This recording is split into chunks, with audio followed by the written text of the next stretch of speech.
On everyone, welcome back to the channel, and today I'm bringing you guys my UFC Noche predictions.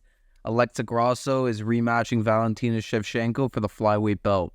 So surprisingly, the UFC has given us a title fight on a non-pay-per-view card, which I'm very surprised by, but I'm happy to see it, and I think the UFC wanted to do something for their Mexican fans, and what better way to do it than give them a card dedicated to Alexa Grasso, their female champion. So there's a couple of interesting fights on this card. I'm going to quickly fly through 3 fights that I want to mention and fights that I think you guys should keep your eyes out for. And then I'm going to be doing a little bit more of an in-depth breakdown for the co-main and the main event. So yeah, let's get into it. So the first fight I'm going to mention is Tracy Cortez taking on Jasmine Jasudavicius. And I'm a little biased with this one because Jasmine is from Canada and pretty close to me, so I'm going to be rooting for her in this fight, but I'm sure, like many other MMA fans, I wouldn't hate to see Tracy Cortez lose, of course, and I'm interested to see how this one goes. I think Jasmine definitely is going to use her wrestling in this one, obviously, and I think Tracy's a good test to see if her wrestling can hold up against a lot of the more tougher competition. So yeah, if I had to choose, I am probably going to say Jasmine takes this one on the cards, but I am a little biased, so keep that in mind for that fight. So the next fight I wanted to talk about was a middleweight matchup between Roman Kopylov and Josh Fremd.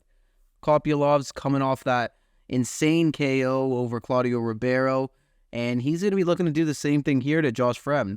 Josh Fremd, a bit of a tougher opponent. He can strike, and he is also great on the ground. I think Fremd will try and bring this one to the ground. I think Kopylov has the better striking, but we'll see what happens. I don't know. I have a weird feeling Kopylov's going to do the same thing to Fremd that he did to Ribeiro. I think he's a super slick striker, and eventually he'll find his chin. So the last fight I wanted to talk about before we get into the in-depth breakdowns is Raul Rojas Jr. versus Terrence Mitchell. Rojas is making his return following his loss in his UFC debut to C-Rod, and this guy's super young, super touted because of it, and the UFC probably wants to see some big things from him. But as I said, he's young, he's still learning. Last time out, his grappling wasn't the best, and he had nothing to offer on the feet. So hopefully he went back, trained a lot more stand-up, and sharpened up on his grappling, and he could get a win here. I think he could win this fight. I don't think Terrence Mitchell is a crazy opponent, but I still think it will be hard for him. We'll see if he's up for it, though. I think if he was able to sharpen up in his grappling and actually develop some sort of stand-up to where he actually uses it in this fight, I think he could have a decent chance at winning. So yeah, from a betting perspective, stay away from this fight, definitely, but watch it and see how Raul Rojas has improved. So we're on to the last 2 fights, and I'm going to go a bit more in depth with these 2 matchups. I'm going to have 4 different categories that I'm going to be grading the fighters on and saying who's better at what. So I have striking, grappling, fight IQ, and power. Those are the 4 categories I'm going to be describing these fighters by and saying who is better at what. And ultimately, that'll help me determine who's going to win the fight. So starting off with Kevin Holland versus Jack Della in the co-main event. A really fun fight. I'm super excited for this one. 2 of my favorite fighters at welterweight, to be honest with you. So I think this is going to be a really fun matchup. We're going to get into the striking first.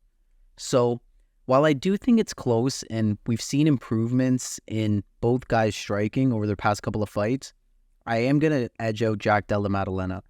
This is what he's known for. His boxing is super crisp, and he's honestly been able to go toe-to-toe with every opponent he's faced thus far.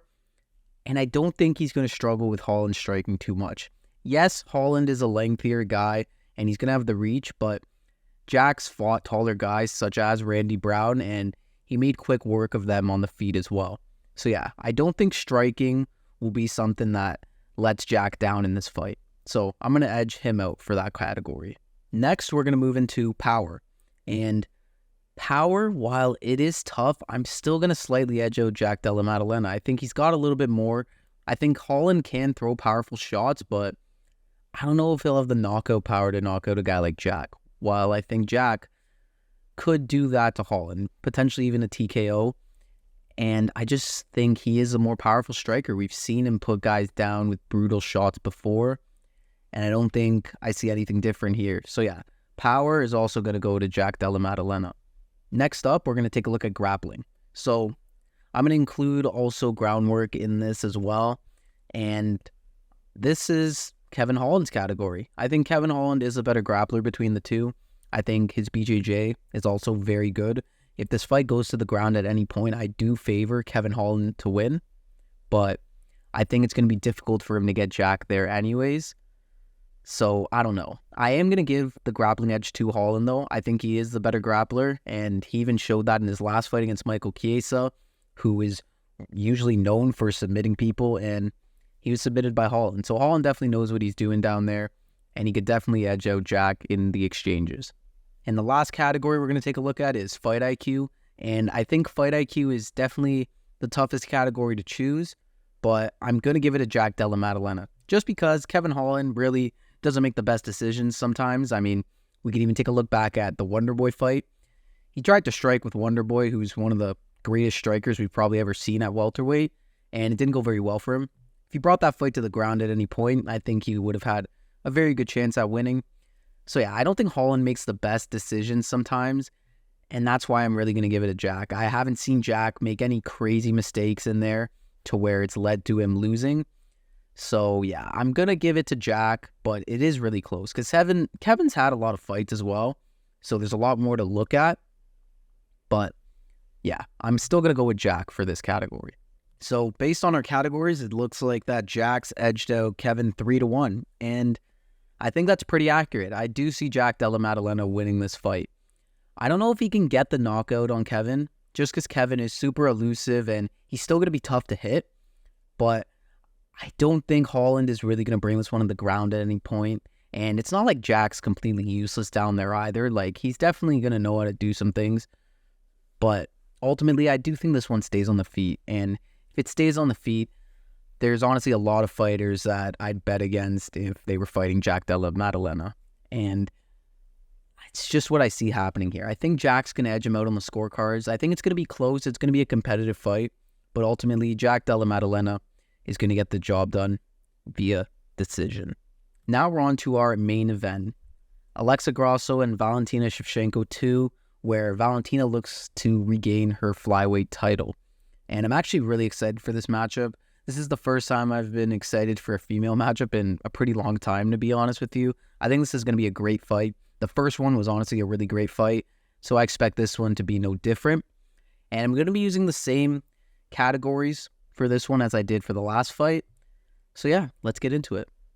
So the first category, we have striking, and usually I would give this to Valentina, but I'm actually going to give this one a tie this time. Grasso looked really good in their first encounter. She was honestly looking a lot better, I would say, in southpaw than orthodox. She was getting a lot more off, and she was limiting Valentina to throw those body kicks, which were really effective early on in the fight when she did throw them. So as long as Alexa can stay in southpaw a lot, work off her jab and those 1-2s, I think she can definitely outstrike Valentina. When she moves to orthodox, though, you do see some holes there, and you do see Valentina getting the better of her in exchanges. If she can keep it tight, though, and make this really a boxing match, that's where she'll succeed in the striking department.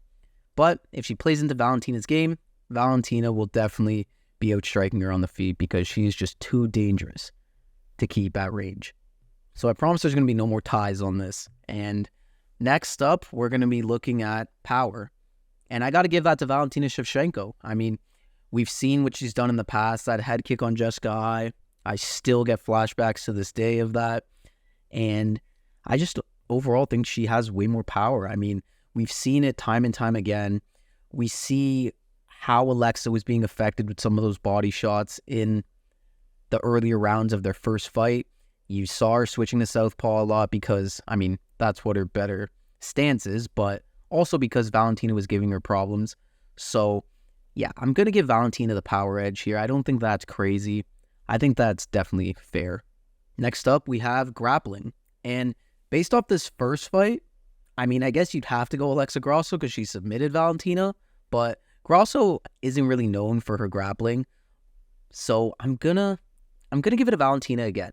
And this is because after rewatching their first fight, I noticed that Valentina was still winning a lot of the exchanges, the grappling exchanges. She was. And in the first couple of rounds, she secured takedowns, multiple takedowns, and it kept going for her until she honestly stopped shooting. And then she threw one bad kick, Alexa got on her back, and that was it.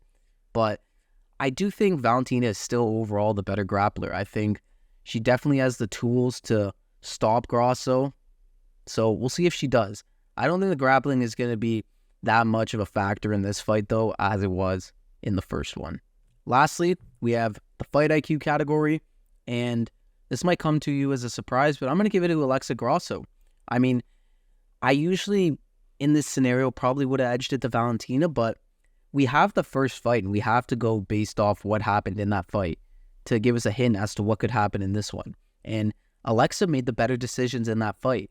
She realized that once Valentina was throwing that spinning back kick, there was an opening. And the second she threw it, she got on her back and became the flyweight champion. So I feel like I have to give it to Grasso. I think she was making the smarter decisions in this fight. She would only go to the ground when she needed to. She understood that she had to switch stance a lot and stay in southpaw. So I think I have to give it to her for right now. If we're talking about like over their career, I'd give it to Valentina, but heading into this fight, it's a rematch, and Grasso had the better fight IQ last time out. So yeah, I'm going to give it to her as well. So after taking a look at our categories, that's 2 for Valentina, 1 for Grasso, and a tie, which honestly, now looking back at it, kind of messed everything up, but whatever. I'm still going to end up taking Alexa Grasso to win this fight. I think she can do it again. Everybody in MMA has an expiration date, and I think Valentina's has come. I don't think she's a horrible fighter. I don't think she's bad. I still think she could definitely win this fight. I just think Grasso has taken leaps, and she's already beaten Valentina before. She knows what she has to do. Granted, if that fight went to the scorecards, it probably wasn't going Alexa's way, but she's going to make those adjustments as well. And yes, Valentina is going to come back. She's going to understand the mistakes she made. But even before this Grasso fight, you were still seeing Valentina kind of in a downwards trajectory. I mean, we saw her against Della Santos. Depending on who you ask, she didn't win that fight. So, I don't know. I do think Grasso can do it again. This is a fight card built around her, and it would be the perfect moment for her to defend her title against the greatest flyweight of all time. And that's exactly what I think is going to happen. I don't think we'll see a finish this time. I actually think this one will go all 25 minutes as well, and we'll see Grasso win on the cards. So yeah, should be an interesting fight. Super excited for it. And yeah, those are my picks. There you have it. Those are my picks for UFC Noche this weekend. I'm super excited for this card. I'm really excited that we get a title fight on a non-pay-per-view event. Finally, that's amazing. And I think this should be a good card all around. I think top to bottom, there's interesting fights everywhere, and it's going to be a great time. If you guys enjoyed this video, please consider subscribing and liking to the channel. That helps me out a lot. And be on the lookout for some bets I'll be posting closer to the weekend on Instagram and on here on YouTube. And yeah, let me know what you thought of the new breakdown category criteria thingy I did. Let me know if you want to see more of that in the future, and potentially more on other fights on the card and not just the last 2. So yeah, once again, thank you guys for watching, and